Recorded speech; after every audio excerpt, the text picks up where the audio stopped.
बिस्मिल्लाहिर्रहमानिर्रहीम। Orient college तलगाम की तरफ से ऑनलाइन लेक्चर्स के सिलसिले में फ़र्स्ट ईयर केमिस्ट्री के अगले लेक्चर के साथ मैं पेश खिदमत हूँ। पिछले लेक्चर्स में हम ली शैटलर्स प्रिंसिपल को पढ़ते आए हैं। लास्ट लेक्चर में हमने इसकी एप्लीकेशंस को पढ़ा इन डिफरेंट केमिकल इंडस्ट्रीज़। आज हम इस सिलसिले का आखिरी लेक्चर लेंगे और आज हम जो एक्सरसाइज में क्वेश्चंस हैं जिनमें ली शैटलर्स प्रिंसिपल इन्वॉल्व हैं उन क्वेश्चंस के आंसर्स को डिस्कस करेंगे। तो इस सिलसिले में हमारे पास 3 क्वेश्चन हैं। सबसे पहले क्वेश्चन नंबर 14 है। क्वेश्चन नंबर 14 है, given the equilibrium PCl5 reversible give rise to PCl3 plus Cl2 delta H is equal to 90 kilojoule per mole. What is the effect on equilibrium position, equilibrium constant of the following? Number 1, temperature is increased. Reaction है PCl5 is equal to PCl3 plus Cl2। इस reaction के हवाले से कुछ question पूछे जा रहे हैं। क्वेश्चन ये है कि मुख्तलिफ फैक्टर्स का अफेक्ट बताना होगा 2 चीज़ों पर, इक्विलिब्रियम पोजीशन पर और इक्विलिब्रियम कांस्टेंट पर। सबसे पहले जिस फैक्टर का अफेक्ट बताना है वो है टेम्परेचर इज़ इंक्रीज्ड, कि अगर टेम्परेचर को बढ़ाया जाए इस रिएक्शन में तो इन 2 चीज़ों पर क्या उसका अफेक्ट होगा। कौन सी 2 चीज़ें? इक्विलिब्रियम पोजीशन और इक्विलिब्रियम कांस्टेंट। तो पहले हम बताते हैं इक्विलिब्रियम पोजीशन। रिएक्शन एंडोथर्मिक है तो जो हीट है उसे हम एज अ रिएक्टेंट लिख सकते हैं। तो फिर हम रिएक्शन को यूँ एक्सप्रेस कर सकते हैं, PCl5 plus heat is equal to PCl3 plus Cl2। अब जब हम टेम्परेचर को बढ़ाएंगे तो इसका मतलब होगा कि हम हीट को ऐड कर रहे हैं। ली शैटलर्स प्रिंसिपल के मुताबिक सिस्टम डिस्टर्ब हो जाएगा और ये उस डायरेक्शन में मूव करेगा जिधर हीट कम हो रही है। अब क्योंकि फॉरवर्ड डायरेक्शन में हीट रिएक्टेंट है, यानी वो कंज्यूम होती है, रिएक्टेंट है, इसका मतलब होगा कि फिर फॉरवर्ड रिएक्शन फेवरेबल हो जाएगा और प्रोडक्ट्स की जो अमाउंट होगी वो इंक्रीज़ हो जाएगी। दूसरा हमने अफेक्ट टेम्परेचर का बताना है इक्विलिब्रियम कांस्टेंट पर। हम जानते हैं कि किसी रिएक्शन का जो इक्विलिब्रियम कांस्टेंट है, Kc वैल्यू है, वो किसी ख़ास टेम्परेचर पर कांस्टेंट रहती है और अगर टेम्परेचर को बढ़ाया या घटाया जाए तो इसकी वैल्यू अकॉर्डिंगली चेंज हो जाती है। जब हम टेम्परेचर को बढ़ाएंगे तो ज़्यादा मालिक्यूल एनर्जेटिक हो जाएंगे और इस तरह ज़्यादा रिएक्टेंट मालिक्यूल प्रोडक्ट्स में चेंज हो जाएंगे और जब प्रोडक्ट की अमाउंट भी बढ़ेगी तो इससे Kc की वैल्यू इंक्रीज़ हो जाएगी। दूसरा फिर इसमें फैक्टर आ जाता है टेम्परेचर के बाद, volume of the container is decreased. अगर कंटेनर के वॉल्यूम को डिक्रीज़ कर दिया जाए तो इसका क्या अफेक्ट होगा दोनों चीज़ों पर, इक्विलिब्रियम पोजीशन पर भी और इक्विलिब्रियम कांस्टेंट पर भी। तो पहले देखते हैं इक्विलिब्रियम पोजीशन। जब हम वॉल्यूम को घटाएंगे या दूसरे लफ्ज़ों में प्रेशर को बढ़ाएंगे तो सिस्टम उस डायरेक्शन में मूव करेगा जिस डायरेक्शन में वॉल्यूम इंक्रीज़ हो रहे हैं। और वॉल्यूम किस डायरेक्शन में इंक्रीज़ होता है? जिस डायरेक्शन में नंबर ऑफ मोल ज़्यादा हो। आप अगर रिएक्शन पर नज़र डालें तो रिएक्टेंट का एक ही मोल है जबकि प्रोडक्ट की 1/1 2 मोल है। प्रोडक्ट के मोल ज़्यादा हैं, यानी प्रोडक्ट्स का वॉल्यूम ज़्यादा है। तो जब हम वॉल्यूम को घटाएंगे तो सिस्टम मूव करेगा जिस तरह वॉल्यूम बढ़ रहा है और वॉल्यूम जो है वो प्रोडक्ट साइड पे बढ़ रहा है, इसलिए रिएक्शन फॉरवर्ड डायरेक्शन में मूव करेगा और प्रोडक्ट्स की यील्ड इंक्रीज़ हो जाएगी। इक्विलिब्रियम कांस्टेंट जो होता है वो सिर्फ टेम्परेचर पर डिपेंड करता है और उसका ताल्लुक वॉल्यूम या प्रेशर वगैरह के साथ नहीं होता। तो जब हम वॉल्यूम को डिक्रीज करेंगे तो इसका इक्विलिब्रियम कांस्टेंट पर कोई इफेक्ट नहीं होगा। अगला फिर क्वेश्चन आ जाता है, अगला फैक्टर आ जाता है कैटलिस्ट इज एडिड।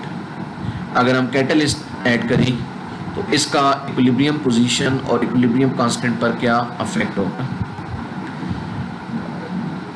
कैटलिस्ट के बारे में हम पढ़ चुके हैं कि कैटलिस्ट जो होता है उसका इक्विलिब्रियम पोजीशन पर कोई इफेक्ट नहीं होता, क्योंकि ये फॉरवर्ड और रिवर्स रिएक्शंस दोनों को इक्वली स्पीड अप करता है। तो ये सिर्फ रेट ऑफ रिएक्शन को बढ़ाकर इक्विलिब्रियम स्टेट को जल्दी ले आता है, बाकी इसका इक्विलिब्रियम पोजीशन पर कोई इफेक्ट नहीं होता।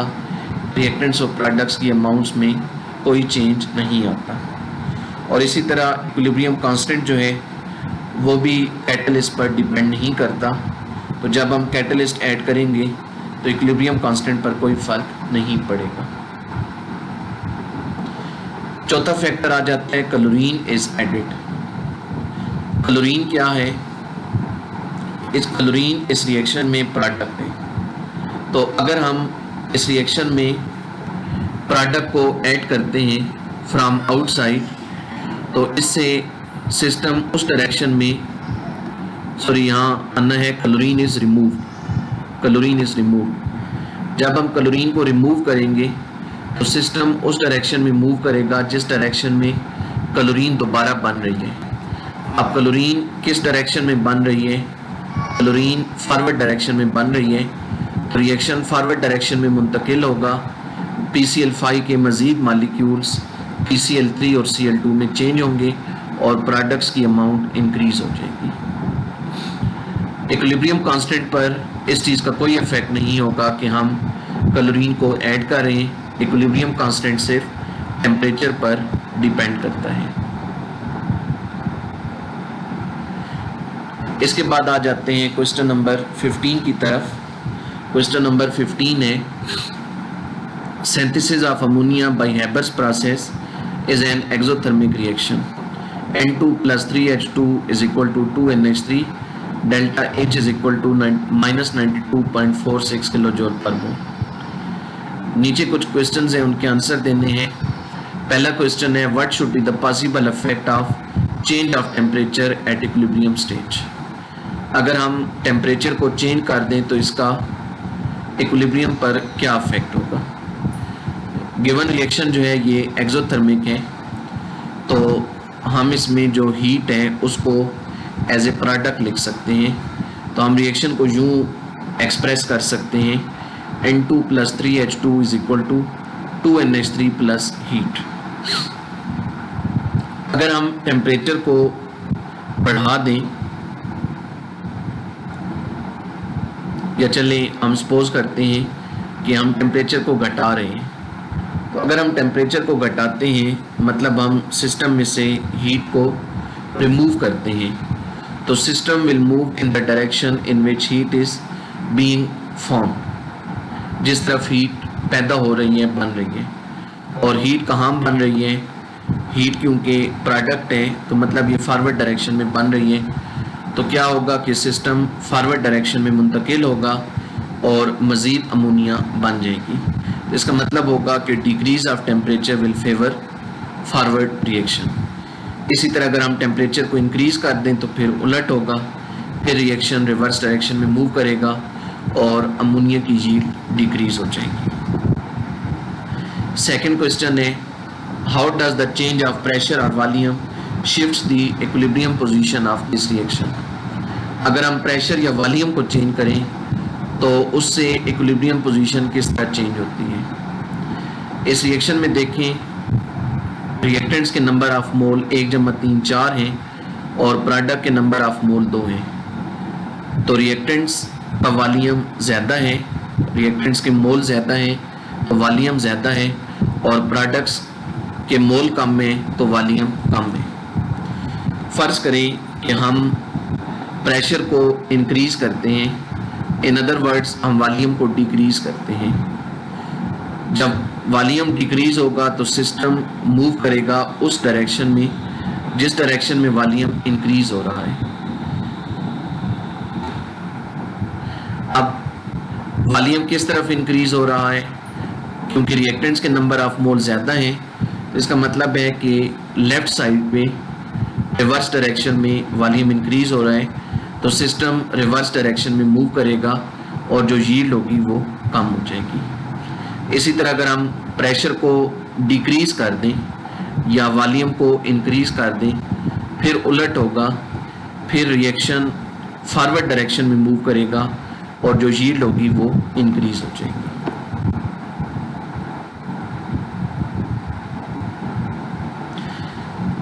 थर्ड क्वेश्चन आ जाता है, what is the role of the catalyst in this reaction.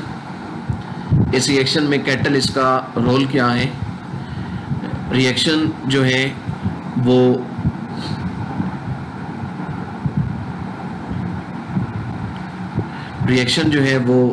Exothermic है, तो लो टेम्परेचर रिएक्शन को फेवर करता है, लेकिन लो टेम्परेचर पर क्या होता है कि रेट ऑफ रिएक्शन स्लो हो जाता है। तो आप रिएक्शन को एक्सेलरेट करने के लिए, उसको स्पीड अप करने के लिए कैटलिस्ट यूज़ करते हैं। कैटलिस्ट जो इस प्रोसेस में यूज़ होते हैं वो मुख्तलिफ ऑक्साइड्स का मिक्सचर है, iron oxide, magnesium oxide, aluminium oxide और सिलिकॉन डाइऑक्साइड। फोर्थ क्वेश्चन है, what happens to the position of equilibrium of this reaction if ammonia is removed from the reaction vessel from time to time। अगर हम ammonia को vessel में से वक्तन फवक्तन remove करते रहें तो इसका इक्विलिब्रियम पोजीशन पर क्या अफेक्ट होगा। अमोनिया इस रिएक्शन में प्रोडक्ट है, तो जब हम इसको रिएक्शन वेसल में से रिमूव करेंगे, मिक्सचर में से रिमूव करेंगे, तो सिस्टम उस तरफ मूव करेगा जिस तरफ अमोनिया दोबारा बन रही है, और अमोनिया क्योंकि फॉरवर्ड डायरेक्शन में बन रही है, तो इस तरह अमोनिया को निकालने से रिएक्शन फॉरवर्ड डायरेक्शन में मुंतकिल होगा और मज़ीद अमोनिया बन जाएगी। इसके बाद क्वेश्चन नंबर 16 आ जाता है, sulphuric acid is the king of chemicals, it is produced by the burning of SO2 to SO3 through an exothermic reversible process. First question है, write the balanced reversible reaction. इस process के लिए equation लिखिए, तो वो है 2SO2 + O2 = 2SO3। Second question है, what is the effect of pressure change on this reaction. इस रिएक्शन के लिए प्रेशर को चेंज करने से इक्विलिब्रियम पोजीशन पर क्या इफेक्ट होगा। इस रिएक्शन पर आप अगर नज़र डालें तो आप देख रहे हैं कि रिएक्टेंट्स के नंबर ऑफ मोल 2+1 3 है, 2+1 3 और प्रोडक्ट के 2 हैं, तो रिएक्टेंट्स के नंबर ऑफ मोल ज़्यादा हैं, प्रोडक्ट के कम में। दूसरे लफ्ज़ों में रिएक्टेंट्स का वॉल्यूम ज़्यादा है या प्रेशर कम है, और प्रोडक्ट्स का वॉल्यूम कम है या प्रेशर ज़्यादा है। तो अगर हम फ़र्ज़ किया प्रेशर को बढ़ाते हैं या वॉल्यूम को घटाते हैं, तो रिएक्शन मूव करेगा जिस डायरेक्शन में वॉल्यूम दोबारा इंक्रीज़ हो रहा है। वॉल्यूम उस तरफ इंक्रीज़ होगा जिस तरफ नंबर ऑफ मोल ज़्यादा होंगे, और नंबर ऑफ मोल रिएक्टेंट के ज़्यादा हैं, तो इसलिए सिस्टम रिवर्स डायरेक्शन में मूव करेगा और SO3 की हीट कम हो जाएगी। इसी तरह अगर हम प्रेशर को घटा दें तो इससे वॉल्यूम बढ़ेगा, तो सिस्टम मूव करेगा उस डायरेक्शन में जिस डायरेक्शन में वॉल्यूम डिक्रीज़ हो रहा है। अब वॉल्यूम उस तरफ डिक्रीज़ होगा जिस तरफ नंबर ऑफ मोल कम है और वो प्रोडक्ट साइड है, तो इसलिए रिएक्शन फॉरवर्ड डायरेक्शन में मूव करेगा। तो यूँ इस रिएक्शन में प्रेशर को बढ़ाने से रिएक्शन रिवर्स डायरेक्शन में मुंतकिल होगा और प्रेशर को घटाने से रिएक्शन फॉरवर्ड डायरेक्शन में मुंतकिल होगा। अगला रिएक्शन है, reaction is exothermic but still the temperature of 400 to 500 centigrade is required to increase the yield of SO3 give reason. Reaction exothermic है, तो ली शैटलस प्रिंसिपल के मुताबिक टेम्परेचर को कम रखना चाहिए टू गेट मोर हीट, क्योंकि जब हम टेम्परेचर को घटाएंगे, हीट को रिमूव करेंगे, तो सिस्टम उस तरफ मूव करेगा जिस तरफ हीट पैदा हो रही है, और यहाँ क्योंकि हीट रिलीज़ होती है तो मतलब वो फॉरवर्ड डायरेक्शन में पैदा होती है, तो रिएक्शन फॉरवर्ड डायरेक्शन में जाएगा। लेकिन उसके बावजूद हम टेम्परेचर इतना कम नहीं रखते, हम 400 to 500 सेंटीग्रेड रखते हैं। तो इसकी वजह हम पिछले लेक्चर में पढ़ चुके हैं कि जब हम टेम्परेचर को बहुत कम रखते हैं तो इससे ये होता है कि rate of formation of SO3 जो है वो स्लो होता है, SO3 बनने की रफ्तार बहुत कम होती है, तो रिएक्शन इकोनॉमिकली इतना मुफीद नहीं रहता। जो ऑपरेटिंग कॉस्ट है उसको बनाने में जो अखराजात हैं, प्लांट चल रहा है, मशीनें चल रही हैं, मशीनों को चलाने में ख़र्चा आ रहे हैं इलेक्ट्रिसिटी वगैरह का या गैस वगैरह का, तो जब वो ज़्यादा देर चलेंगी तो उनका ख़र्चा ज़्यादा आएगा। तो उस रिएक्शन को थोड़ा फास्ट करने के लिए, ताकि रिएक्शन जल्दी जल्दी हो जाए, क्या किया जाता है कि टेम्परेचर को थोड़ा बढ़ा दिया जाता है कि चलें यील्ड थोड़ी कम हो भी गई तो खैर है। और साथ में क्या किया जाता है कि कैटलिस्ट को एम्प्लाई किया जाता है, और कैटलिस्ट हम पढ़ चुके हैं कि vanadium pentoxide adsorb over surface of finally divided catalyst use किया जाता है। तो ये हमारे पास ली शैटलेस प्रिंसिपल के हवाले से एक्सरसाइज के क्वेश्चंस के आंसर थे। क्वेश्चन नंबर 14, 15 और 16 को हमने डिस्कस किया है। ये हमारा आज का लेक्चर था। इंशाल्लाह अगले लेक्चर के साथ कल दोबारा पेशी खिदमत होंगी। अपना ख्याल रखिएगा। अल्लाह हाफ़िज़।